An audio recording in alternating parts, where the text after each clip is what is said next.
What's going on YouTube? Welcome back to my channel. My name is D the Cyberman. I make videos about tech, finance, and my software engineering journey. So if you're interested, please feel free to subscribe. It will mean a lot to me. Now without further ado, let's go ahead and get into this video. Okay, so as a software engineer or someone trying to break into tech, I know if you guys have heard of LeetCode. And to any aspiring software engineer, you basically need to grind hundreds of these LeetCode questions in order to get a tech job, especially at these higher companies.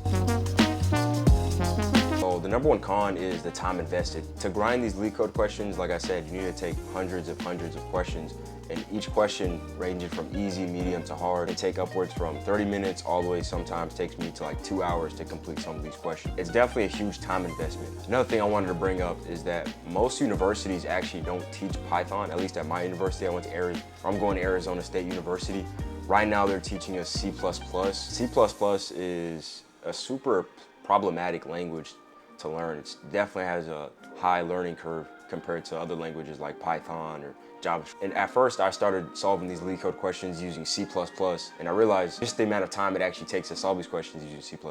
So I actually learned Python. So yeah, I'm not saying that learning Python was difficult, but it just took extra time. I know a lot of people that are in university right now that aren't getting taught Python, so that's just something you have to take into account. You have to also invest time to learn Python. Another thing to take into account is the company that you guys are going for. Make sure you can solve a medium question, any medium question within 30 minutes or less. If you guys are going for more of a medium tech company, you know, like a local, like a Starbucks or like any one of the restaurant kind of food chains, or like a John Deere, or like, you know, more of these type of medium tech companies, I would definitely say that you need to understand all the data structure and algorithms, but you don't need to be like a complete master, you know, solving hard questions. I don't think you'll ever be asked a hard question at a medium tech company unless the company just doesn't want you to be there. And finally, you know, like the mom and pop shops, I don't even think they ask data structure and algorithm questions. It's more about the technology that they want you to be proficient in. So usually like JavaScript, HTML, CSS, maybe some back-end development, maybe Java. Yeah, so overall, I think LeetCode takes a lot of time out your day and could be used to, you know, build actual projects. So it brings us to the next point.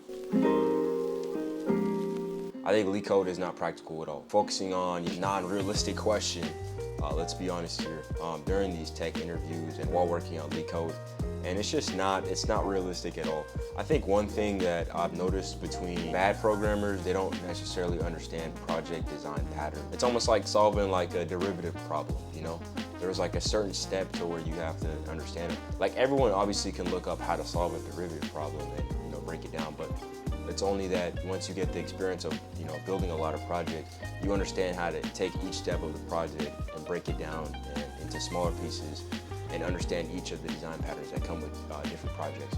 And I think that's what honestly truly makes you a better software engineer. But you know, LeetCode problems are not practical at all.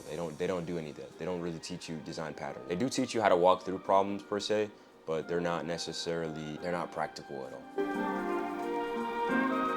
And finally, the last point is that LeetCode problems are absolutely boring. Building your own project, you can actually be creative, you can customize your elements, you can add whatever features you want to add.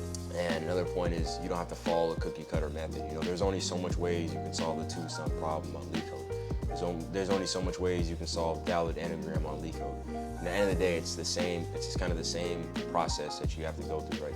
And a lot of these questions, it's literally the same process.